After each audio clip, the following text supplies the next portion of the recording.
Today we will be discussing from Bhagavad Gita, chapter 9, text 28. Text 28. Today the class is supposed to be given by Her Grace Sukirani Mataji. So last week she kindly pushed me to take this class. Whether it was kind or not, we'll discuss later, but she made me take it. But anyways, everything is a service. So yeah, behind you. Mataji, in Zoom, they say listening mode. Mataji, listening mode. Okay, no problem. So, chapter 9, text 28. So, before we start the verse, we'll offer a few prayers to our spiritual masters. You can please, say it along with me if you know. Om Jnana-timirandasya Jnananjana-shalakaya Chakshurunmilitam Yena Tasmai Shri Guruve Namaha Shri Chaitanya Manobhishtam Sthapitam Yena Bhutale Swayam Rupa Kada Mahyam Dadati Swapadantikam Vandeham Shri Guru Shri Yuta Padakamalam Shri Gurun Vaishnavamscha Shri Rupam Sagrajatam Sahagana Raghunathanvitam Tam Sajivam Sadvaitam Savadutam Parijana Sahitam Krishna Chaitanya Devam Shri Radha Krishna Padam Sahagana Lalita Shri Vishakhanvitamscha He Krishna Karuna Sindhu Dina Bandhu Jagatpate Gopesha Gopika Kanta Radha Kanta Namostute Tapta Kanchana Gaurangi Radhe Vrindavaneshwari Vrishabhanu Sute Devi Pranamami Haripriye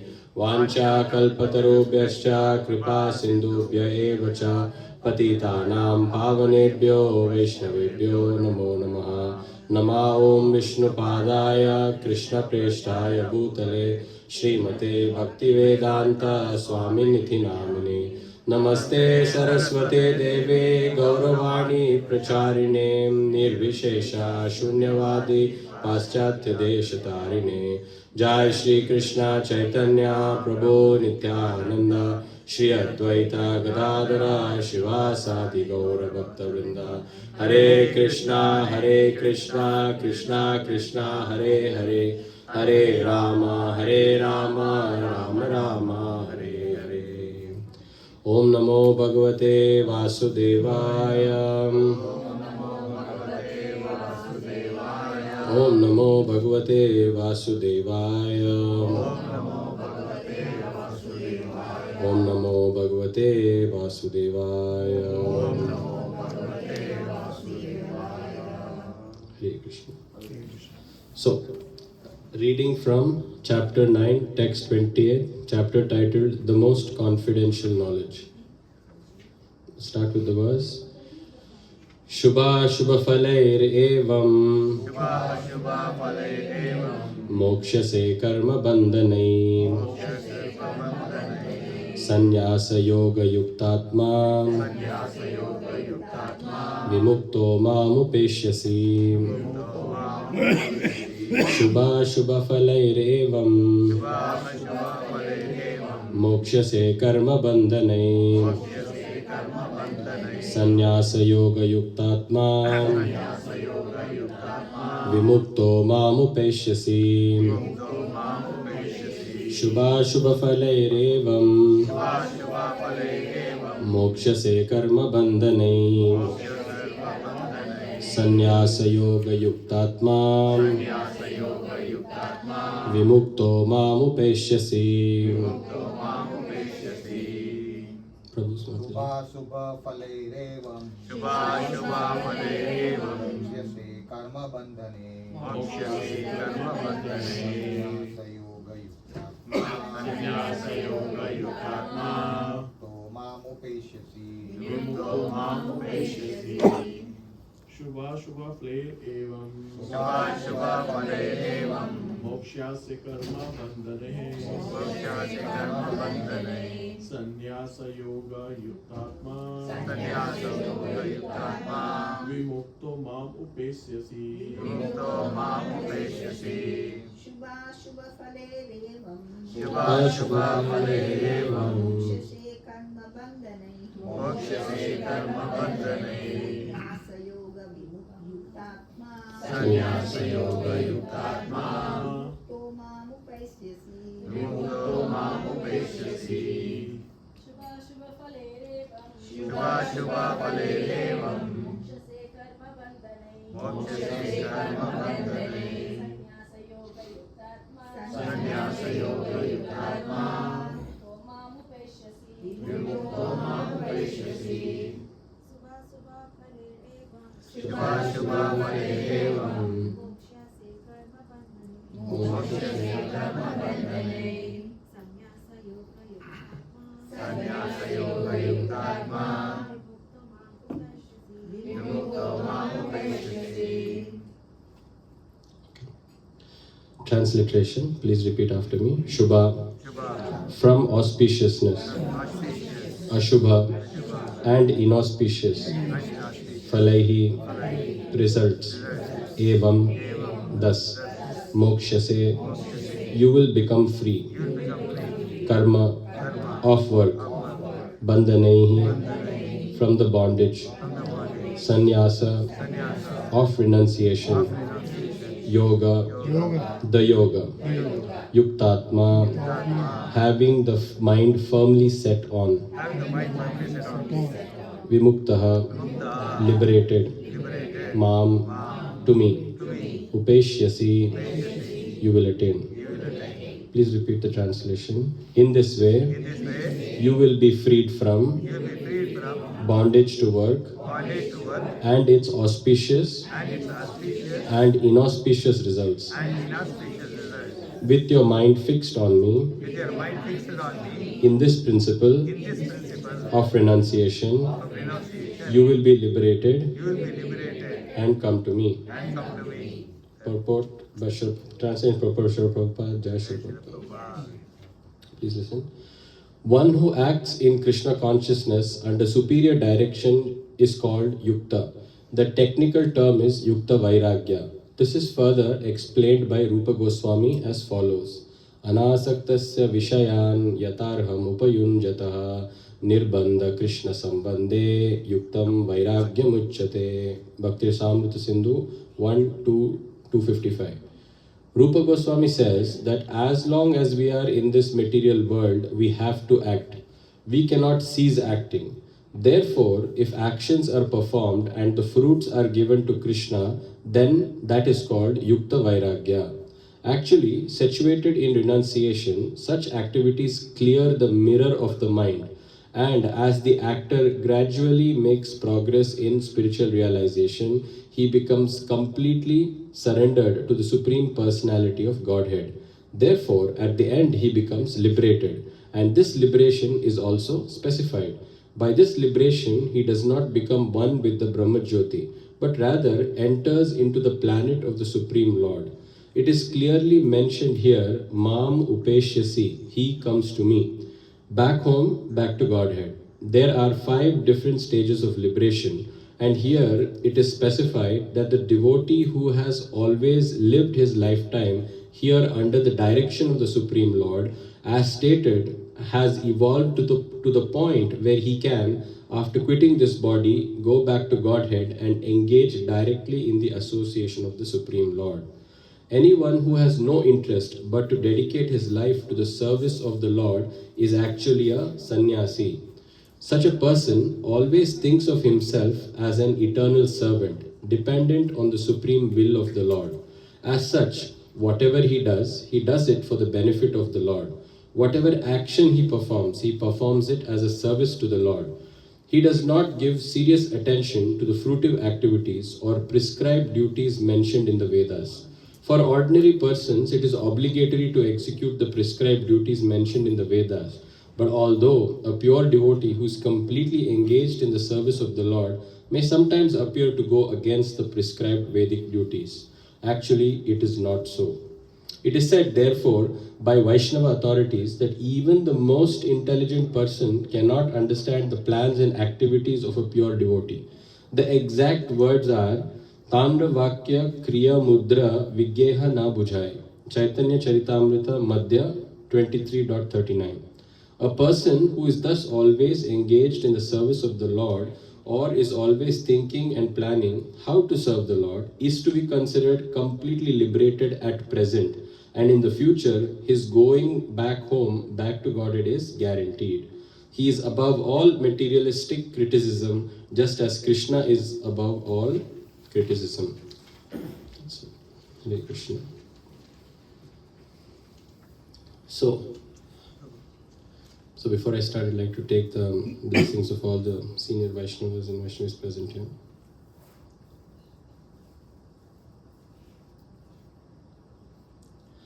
So, here in the translation, Krishna is saying, in this way you will be freed from bondage. Which way? Whatever you do, whatever you perform, whatever The mind you fixated. offer it Which to is Krishna. said in the previous sloka. Which is said in the previous sloka. Yes, and also which is said in the previous sloka to that, right? Patram pushpam phalam toyam. So in this chapter that's called confidential knowledge, Krishna is giving his special secret out to devotees on how to approach him. Because in the Brahma Samhita it is said that to achieve Krishna, the yogis are doing all kinds of very tough activities. Pantastu koti shatavatsara sampragamyo vayor atapi manaso munipungavanam. They're saying that very, very exalted people who are very well read, very well practiced in all sorts of yogic practices, in very Nipuna, and Pungavana means they're scientists. The translation is as scientists. They're trying to achieve Krishna in every possible way, and they're traveling to get him at the speed of Vayu. Vayu is what? Wind. And even faster than Vayu. Vayor atapi manaso. The speed of mind is way, way faster than the speed of wind. Right? For us, speed of wind itself is actually very fast, but speed of mind is even faster. They're trying to catch Krishna, but they are not able to. Krishna just slips out. Like, if you have buttery hands and if you try to hold something, it just slips. Like that, Krishna just slips and they're not able to get him close by. Despite doing all sorts of, tasks, they're not able to get. But here, in this last couple of verses, especially in this chapter called it is confidential. This chapter is called confidential because Krishna gives tricks, Krishna gives shortcuts, Krishna gives tips on how to achieve him in the very simple manner. He gives it so simply that people just read by it and think, oh, this cannot be it. It must be something else, something more difficult. It's just, how can we get Krishna just by offering some leaf, flower, fruit or water? How is it possible? Right? How is it possible? Right? So, they're saying, the yogis are studying the Vedas and, memorizing the 6 Vedangas. They're studying in all sorts of manners.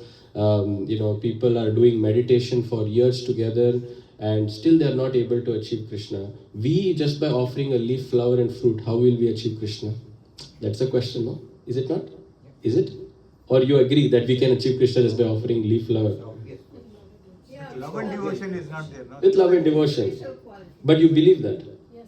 Yeah, you're sure about it? That just by love and devotion, if you just give Krishna one leaf, Krishna will be happy with it?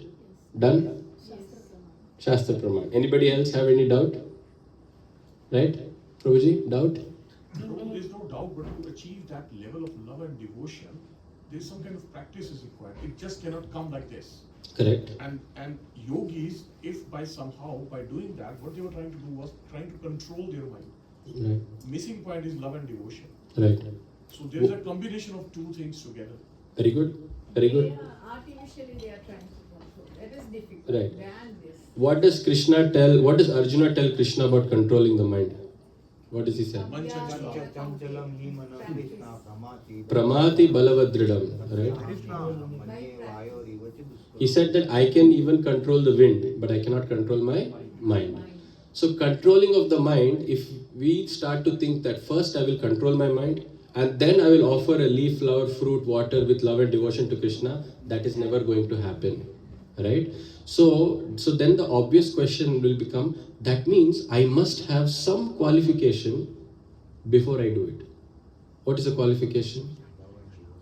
No, there is no qualification. You start at a point, at whatever point you are in, right? Love and devotion comes afterwards. Yeah. It will come. Like you said, like Prabhuji said, you have to start doing practice. Initially, we are doing practice mechanically, taking a flower, we just drop it at Prabhupada's feet or we drop it at Krishna's feet and he said, okay, that's an offering. We take an agarbatti, we rotate it around, we don't even know why we are doing it, okay, because senior devotees told me to do it, we do it.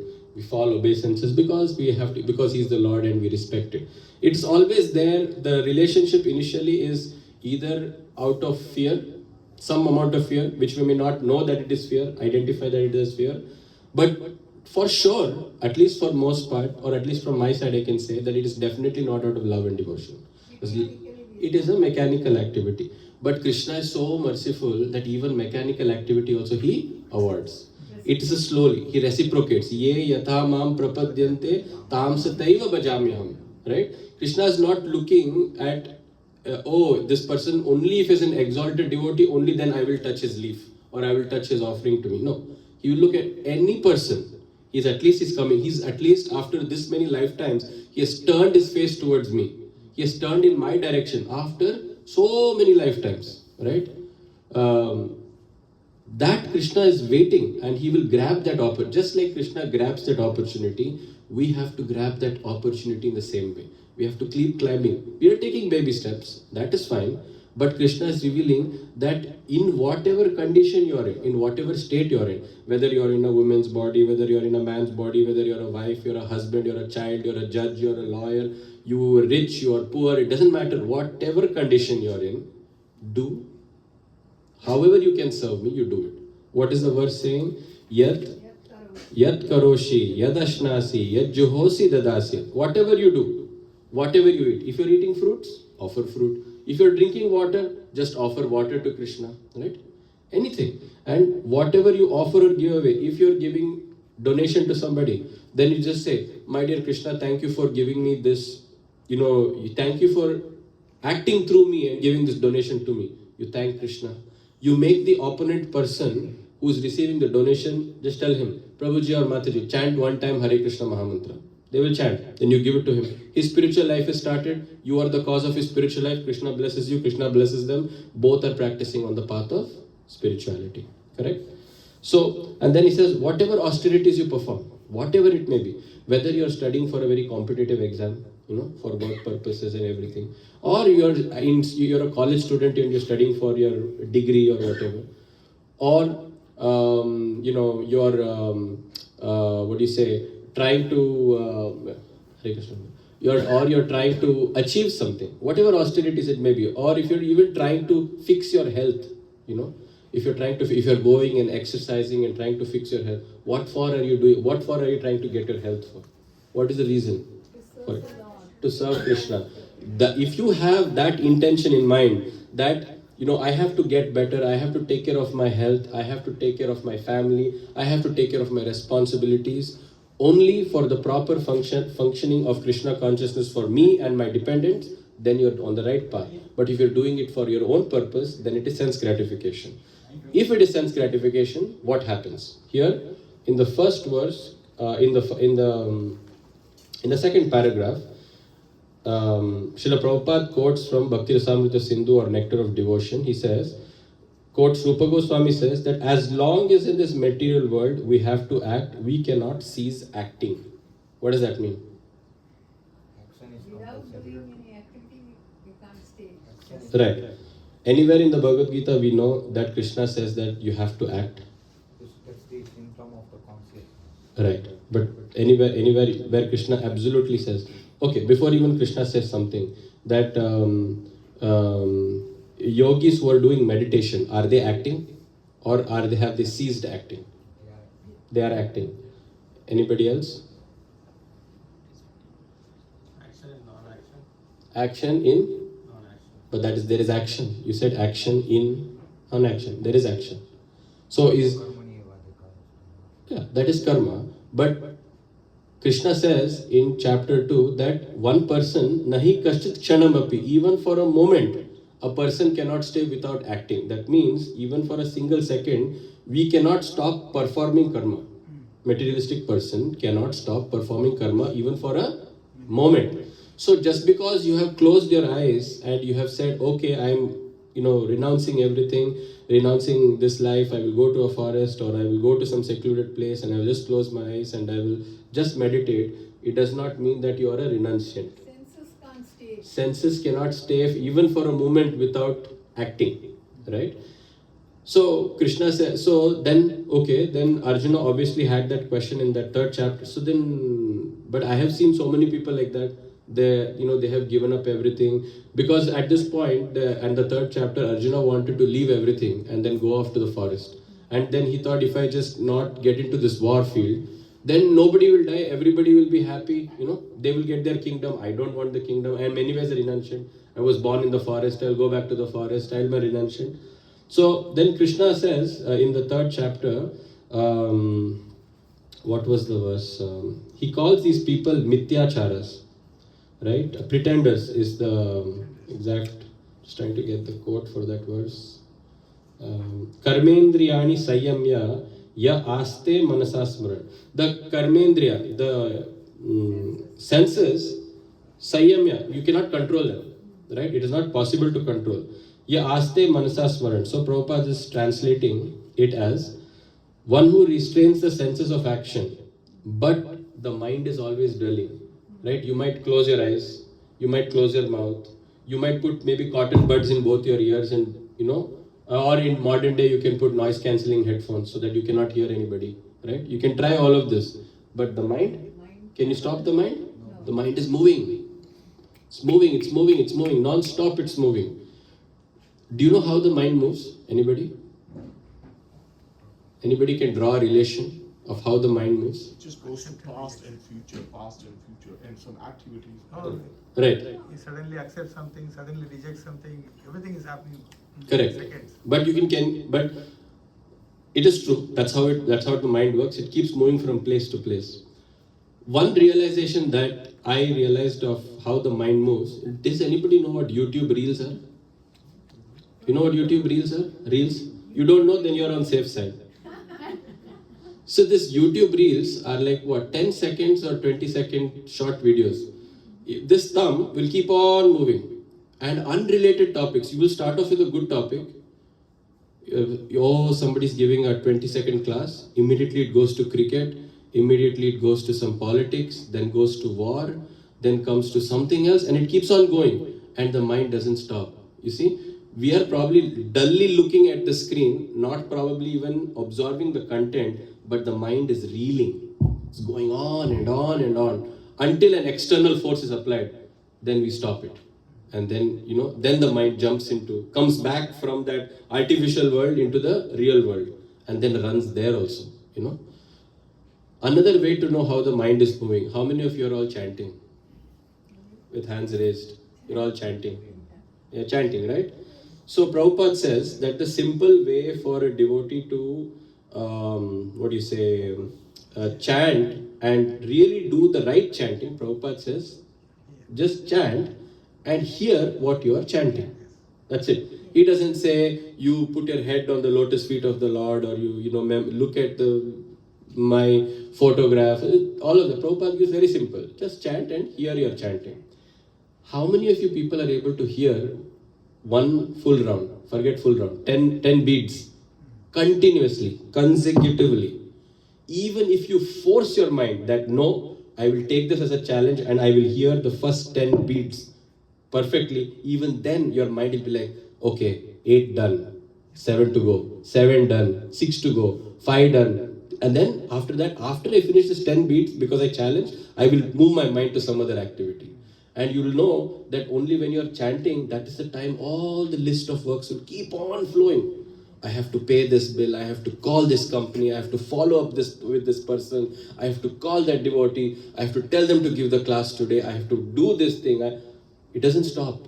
It doesn't stop. But if you try, the point is not to say that it will never happen. It will happen. But if you try, today you will be able to do 1 beat. Maybe 7-8 months down the line, maybe 2 beats consecutively. It is Prabhupada saying, the mind will go, you catch the mind and say, okay, come back from there, back to listen. Again the mind will run, again you catch it and bring it. This thing Krishna is noticing, that whether, or you're just letting your mind run freely. If you're letting your mind run freely, then it's like, okay, you're chanting, it still has its benefits, but you're not doing the real deal, right? Tenth offense says it is an offense. Inattentive to be, yeah, it's an offense, but you have to catch it, you have to bring it, right? So this is what is called actually being in. This is how the mind moves. I mean, this is explanation to how the mind moves so fast without without your permission. It's not that the mind is under our control. And then here we are saying that therefore, if actions are performed and fruits are given to Krishna, then that is called Yukta Vairagya. So, okay, Prabhus and Matajis, I don't have time, if I have to, you see, when we are studying, when we are in our college days, when we are studying, when it's at least before when it's exams, we donate 6 to 8 hours to study, right? We put full focus, we cut out everything, our eating becomes low, our sleeping becomes low. I'm talking about little bit students who are serious. The unserious students, they'll be sleeping before that also. That's okay, we'll not take their example. But like really serious students, they will be like memorizing and practicing and doing. So you see, it requires time. The same thing, if we want to apply in Krishna consciousness, we are bogged down with responsibilities, right? We have to go to work and we have to earn, and the list goes on. There is no time. Starting in the morning till by the time you go to bed, that there are millions of things going on. But Krishna is saying here, Prabhupada is saying that if actions are performed and the fruits are given to Krishna, then you're actually a renunciant. He defines it as Yukta Vairagya. So, if you intend and if you follow upon your intention that I am going and working because I have to keep this body and soul together so that I can practice Krishna consciousness, and if you do an honest man's work, then you are following on the path of Yukta Vairagya. On the other hand, the opposite to this verse, there is another verse which Rupa Goswami says that there are all these material aspects that are coming and they are associated with Hari Sambandhi Vastunaha. They are related to Krishna. But you are saying, no, I don't want this because I cannot use this in the purpose of Krishna, and you push it away. That person, but his mind is always dwelling on that object, right? That person is called Falgu Vairagya, right? What is Falgu Vairagya? Means fake Vairagya or not real Vairagya. It's not real, it's a fake Vairagya. For example, somebody might say that Srila Prabhupada, if you have heard of Srila Prabhupada's, we've been talking about Srila Prabhupada's pastimes over and again. If you hear Srila Prabhupada's pastimes, you will see that many times there were reporters who asked Srila Prabhupada that, Prabhupada, you are, Swamiji, you're supposed to be a renunciant. You're supposed to be a yogi, right? Giving up all material world. But why are you traveling in a Rolls Royce car, right? Why are you traveling in a Rolls Royce car? Why are you wearing this most extraordinary Pashmina shawl? Pashmina shawl is considered to be very, very expensive shawl. Why are you wearing it? Aren't you supposed to? You're preaching, you're telling all your students and disciples, shave your head, wear your dhoti, leave work, act in Krishna consciousness, work in Krishna consciousness, go distribute your books, distribute this, build a temple, etc. But you yourself are traveling in a Rolls Royce. What does that say? How would you satisfy this? What is the justification for this? Doing for the pleasure of Krishna. Doing for pleasure of Krishna. Anything else?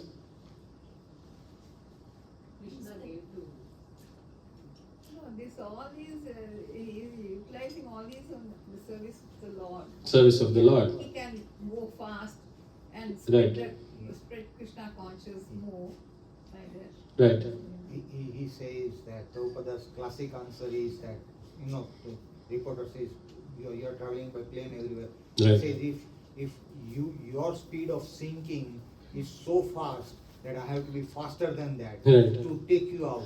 Right. So if I walk or if I won't be able to I save won't be you. able to, so I need to take you out. Yeah, very Speed beautiful. is sinking is faster than anything. Yeah. So I need to be faster than Yeah. Therefore plane. Yes. But the fundamental question is, regular car would do the same job, no? Correct. So- Correct. Yes, that's a very valid point. Why you have to go in Rolls Royce? Why can't you go in like, I don't know, whatever, Toyota, Mazda, whatever it I've is? read it somewhere, I'll share with you why. That's good. That's a good question. So Prabhu is asking follow-up question. Why does it have to be a Rolls Royce? Because he, Because he want to accept the service from the disciple. yes. Beautiful point. So- Very beautiful So point. this is where it is. So he gave that example to that reporter. that God travels in a golden car, Right. right? So for your Acharya, we can walk, he said. In that same lecture he's saying we can walk, we have no problem, we can walk. But this Rolls Royce is the appreciation of the disciple for the Acharya, which is accepting humbly. He said, but I can walk. Right. But if God is in a golden car, Rolls Royce is nothing for the Acharya. Right. Who is going to take you to God. Yeah, very wonderful. यही lecture था. Very If good. I remember. Correct. All a perfect point. The underlying notion is we are seeing it as a Rolls Royce car. We are seeing it as a Rolls Royce car.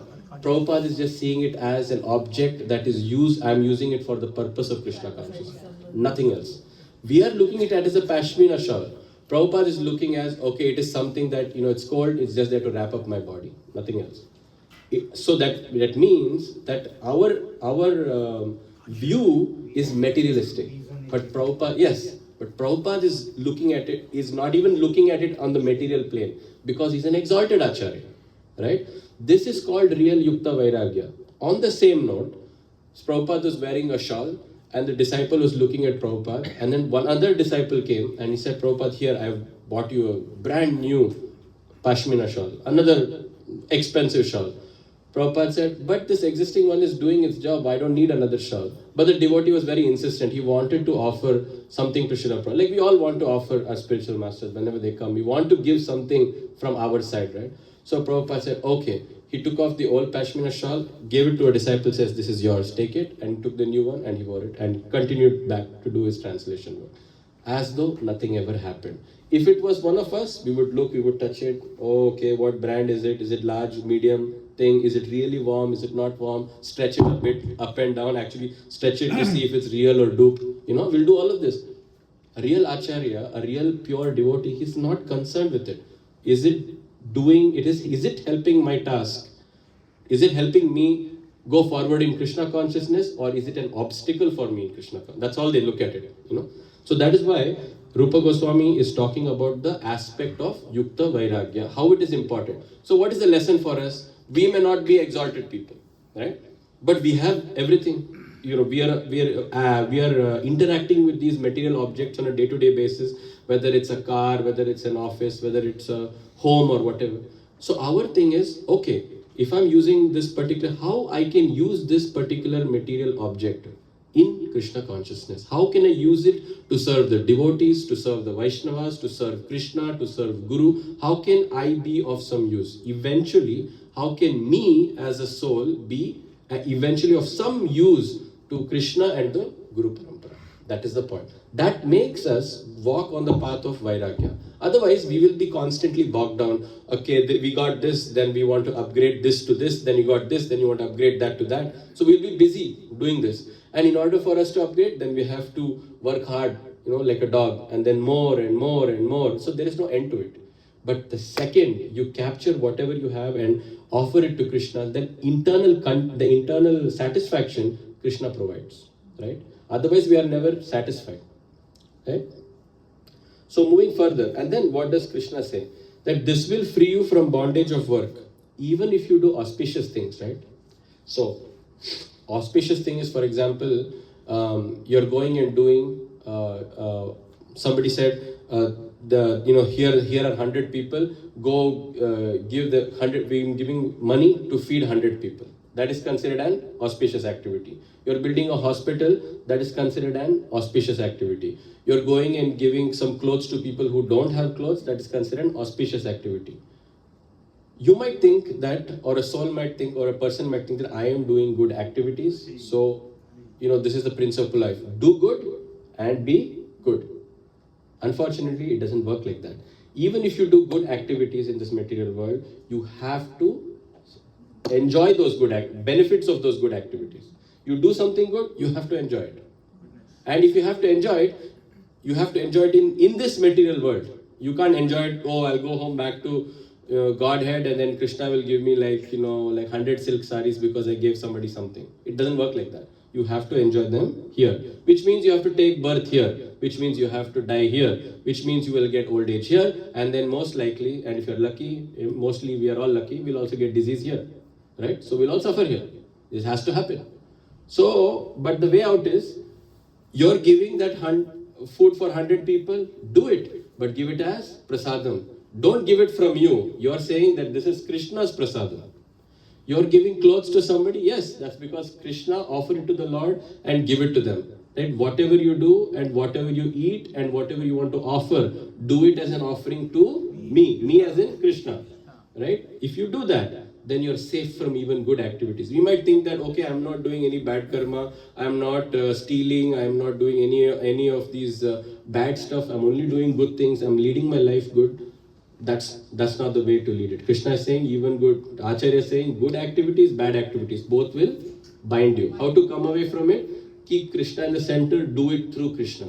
If you're giving donation to some spot, do it through Krishna. Give it as an offering to Krishna. Keep your spiritual master, keep your Guru Varga, keep Krishna in the center and do it through them, then you're safe from these activities, right?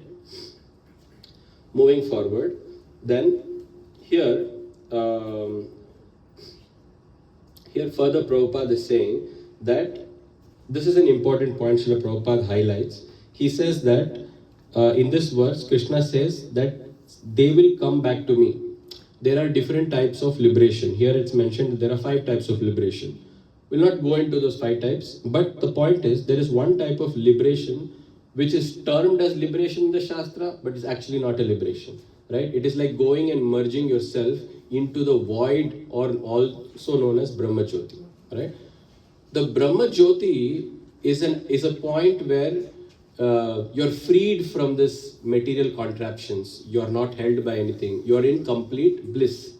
But you're doing nothing. There's no activity that you're doing. You're just in bliss. There is no interaction with anybody. There is nothing. You're just in absolute, you're void. You're null and void. But you're in bliss. Point of Krishna consciousness is not to make you null and void. Is to free you from the material world, but connect you to Krishna. Not just free you and leave you hanging there in thin air. But there is that provision for people who want to just be in that liberated, elevated stage, but no, due to lack of ignorance, they might not know if something is there further. They probably think that that Brahma is the final thing. But they get chances to come back. No? They get. But then again, you are working so hard and you're not getting the end result, and you're stopping at some point and you think that is the end result, then all your hard work is wasted. It's not complete. It's first of all not complete, and it's a waste of time. You're doing nothing, right? And then after some time, you might come down. Because there are no rasas. There is no rasa. There is reciprocation. no reciprocation. There is no mellow. There is no interaction. We just spoke in 3rd chapter that a person cannot stay without acting, right? But the mind is always running. You need something, right? You need another person. How long can you stay in a 4-walled room? You want to interact with somebody, right? You have to interact with somebody. Boils down, why do we come to the temple even, right? Of course, we come here for Krishna consciousness, right? But we also come for devotees association because we feel good. We feel like, okay, when we are devotees association, there is an unknown layer of protection that we don't know it's there, but we feel it. Right? We feel good about it. His Holiness Radha Swami says that soul's inherent quality is to love and to be loved. Right. To be allowed. Absolutely. Absolutely. Right. So, but here in this verse it says that if you do everything through Krishna and if you do it for Krishna, then you are going home back. You are going to go to Krishna. And when you go to Krishna, there is definitely a lot of interaction.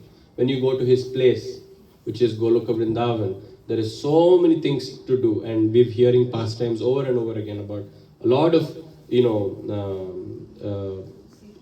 personal interaction, very blissful and very nice, right? So that sort of thing is what Krishna promises in this verse, that the devotee, the practitioner will get that.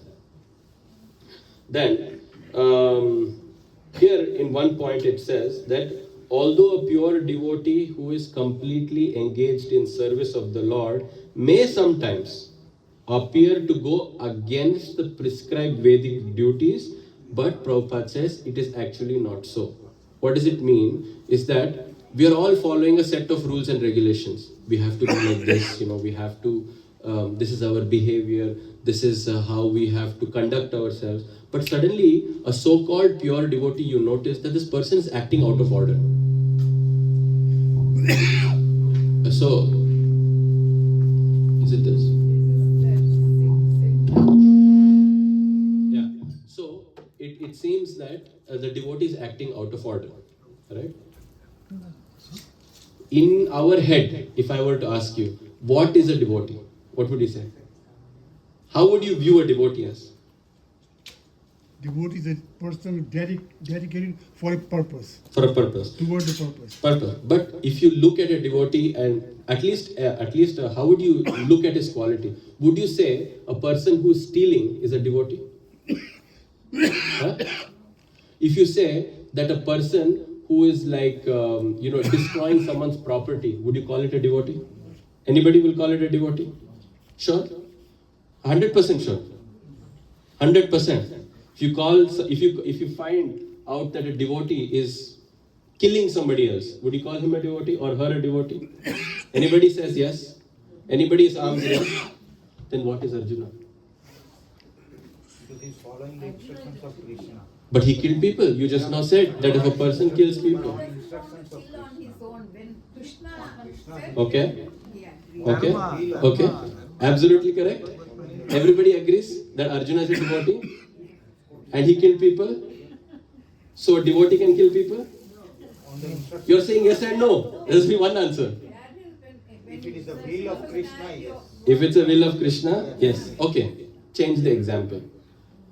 Hanumanji, because next week is Ram Navami, that we are celebrating Ram Navami. So, just in that interest, when Sugriva told Hanuman and team, Angad and all of these people, Nala, Nila, Angad, Jambavan, everybody, go search for Sita Maharani.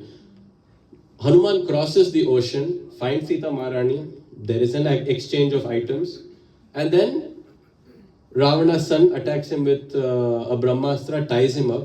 What do? They light his tail with fire. Oil. They put it fire. What does Hanumanji do? Just do this? no, he burned the Hanumanji thought. Who told him to burn Lanka? Nobody told him to burn At it. that time, Hanumanji thought, oh, this is not in my agenda. Yeah? But it must be some divine wish of my Lord Ramachandra, Yeah. and therefore let me fulfill his wishes. So, Hanumanji lit the whole of Lanka. He lit the whole of Lanka. Yes? Is he a great devotee of the Lord? He destroyed someone's property? Yes? Yes or no? Yes. So what does that tell you? Still karma free. On the will of the Will of the Lord. That means this point here that Prabhupada is saying that a pure devotee who is engaged in the service of the Lord may sometimes appear to go against it. We are not supposed to destroy. Here in the Bhagavad Gita, they talk about 6 types of aggressors which should be killed instantaneously, without doubt, without question. If somebody destroys someone's property, if somebody goes and destroys someone's life, etc., etc. Right? We have 6 types of things. You should be destroyed, killed right away. Duryodhana did all 6, so he was slaughtered on the battlefield of Kurukshetra. Hanumanji did, but Hanumanji was given Rama's embrace.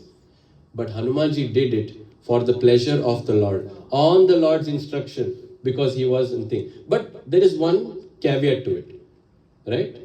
Hanuman, while he was burning everything, one particular house he did not burn. He did not know it was his house. But what made him not burn that house? because he was a devotee. No, he was burning from the top, Baba. He did not go inside the house and see, are you Vibhishan or not? Tulsi. There are marks. Absolutely. While he was flying, he suddenly saw a tulsi plant there. He said, oh, this person must be a devotee of the Lord. So therefore I should not touch this house. Correct? He burnt everything, but he left Vibhishana.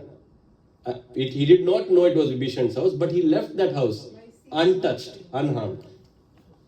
अभी question है कि ये in today's world of Kali Yuga, how are we going to distinguish this other than reading about it? So guy is doing massacre outside, Right. causing nuisance, Right? and then he's coming and praying. Right. This is only Prabhu. Here, if you read Prabhupada Yes. is absolutely on the dot. Prabhupada doesn't leave no confusion. The underlying answer is pure devotee. You will know automatically who is a pure devotee. To a certain extent, you will know. If if you see for myself, if you see me doing some nonsense activity outside, like burning somebody's house and I'm giving a class over here, obviously you will catch me and throw me out, right? So the consciousness won't be the same, right? Of course not. So Absolutely not. पहला definition फिर then devotee का, as Prabhuji just explained, the purpose, right? Hmm. So then devotee should be somebody whose purpose is to offer devotional service. Yes. So then In any way and every way. So hence if that is established, Right. then what Prabhupada is saying is correct. Yes. Right? Absolutely. The possibility of that happening is close to zero. Yes. Very Because much. why would you kill somebody? Absolutely. In today's world where there's different law, Yeah. Yeah. you can't say I don't like it. True. Or For you the know, devotees, that conscious will not come. Yes. I don't know, please correct me if I'm wrong. The answer to that question, he was saying, how do we identify a devotee or not, right? So for that, first we have to be pure devotee like Hanumanji. Then automatically we'll get that vision and that will from the Lord. He will give us direction to identify who is a devotee and not. Right. Right. Absolutely. and that's correct because exactly this is what's happening, right? Right. So we use penicillin injection, Yes. right? Broad spectrum antibiotic, use it anywhere. So we use Vaishnava Prad in that terms, without defining who a Vaishnava is, Yeah. right? Who are we to judge who a Vaishnava is? Yeah. I don't have the capability at least. Right. You guys might, but I don't have the Yeah. capability to judge this is a Vaishnava, this is not. But I do have a feeling when I see a true Vaishnava. Yeah. For example, Prabhuji, When you see a pure Vaishnava, the soul, there is an attraction for the soul automatically. You won't know why it is, but you but will I notice. can't judge it based on one text to the other. Of course not. Of course not. So Like that's magnet, Prabhu. Yeah, like a magnet pulls iron filings, we will be attracted to the. We don't have to go and say, oh, is he a pure devotee? Or is she a pure devotee? She's not? Okay, then move to the next one. Is she? No. We do our practices. The point Prabhupada is saying is that sometimes you will see a very exalted devotee do something. Let's give another example for that. Is that there was a very exalted saint from this region of Maharashtra called Sant Gyaneshwar. How many have heard of Gyaneshwar? We have heard. You have heard. So Sant Gyaneshwar's father was a sannyasi. He was a sannyasi. And then one day Krishna came and told him that you have to go get married. This we are talking about in the 13th century. Right? You have to get married. You have to leave your sannyasa principles. You have to get married. And Krishna put another restriction. You cannot tell anybody that I told you to get married. It's locked. At least if somebody asks in the society, I can say, no, Krishna told me this and I have to. So he said, okay, Krishna, as you wish. Following in what here it is said, where is it? One who acts in Krishna consciousness under superior direction, under Krishna's direction, is called yukta, is called perfect renunciation. He was a sannyasi, he was renounced. But now Krishna told him opposite. He said, get married, make children, but don't tell anybody that I told you to leave this sannyas ashram and go get married. So because he did what he did, the society threw him outside. So those were times when if you were a strict sannyasi, everybody respected you. If you broke your vows, they kicked you out from the city. You'd be ostracized out. So he was ostracized out and he cannot explain himself. What a condition. And he was, put into such turmoil. And eventually he married whoever he had to marry, and then he got a child who was this great Sant Gyaneshwar. And then what happened to Gyaneshwar is nobody liked him because he was the son of a person who had given up his sannyas, his ashram. So nobody treated him well. But his father taught him all tenets of the Vedic philosophy and everything. He was so brilliant that he opened his mouth, the Ramayana and Mahabharata flew out like Ganga from his mouth. There was no stopping him. Anybody who heard him would immediately, would be like, oh my God, is this what's written in the Shastras? Like, he was so good. And so one day he was 16 years old. There so many people talked about him. So he eventually ended up in the king's court.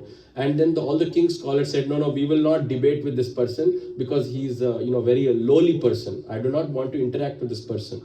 All he did was he put his hand on a bull and the bull started reciting Bhagavad Gita. He was such exalted person. And at the age of 21, he gave the first commentary of Bhagavad Gita in Marathi. First person to give it. And at the age of 21, he took Samadhi and went. Some devotees are there who live only for the purpose of superior direction. They're born into this material world for superior direction. We can be judged and say he's a lowly person, I don't want to interact with him, but they're exalted in nature. We cannot see it because our practices are weak. We are not able to. So it is better not to judge at all. Because Krishna consciousness is like how Prabhupada says, Kshurasya dhara, you're walking on the blade, right? One little mistake, gone. Blood will come from everywhere. So we have to strictly follow what is given to us. Chant your rounds, read the Bhagavad Gita, Bhagavatam, associate with devotees, be humble, keep your head down, try and as much as possible to serve the devotees. Mind will tell that that person is a bad person, that person did this. Shut it. Mind will tell, that's mind's duty. Shut it and just say, okay, let's go back and do the service properly. Let's go and try to pick up our goal in this life is to try and become as close to Krishna, learn about Krishna from devotees. Our goal is not to come and do all of this extra work, right? So these are examples that we're seeing here. So to end, just like how Hanumanji used his strength, just like how Bharat used his position, Bharat Maharaj was given the control of entire king of Ayodhya. Did he rule Ayodhya? No. He took Rama's Paduka, put it on the throne, and he said, I am the servant of this, and on that basis I will rule the kingdom, right? Third person, Lakshman, he gave his whole life for the purpose of Krishna consciousness, for the purpose of serving Lord Ram. 14 years of his life, he didn't even blink an eye, but he gave. Just like how Lakshman used, we have to use our own little God-given talents, or God-given, Krishna-given, or you can say karma-given, utilities that we have. Prabhupada says utility is the principle. So use whatever we have in the service of Krishna. That is literally, we are super fast flying towards Krishna consciousness. We don't have to do anything extraordinary. I will do something that I will stand. The more you do something that stands out, the more you will be caught in Maya. Do it silently, do it quietly, do it for the service of the Lord. May nobody know your service, and do it sincerely and honestly.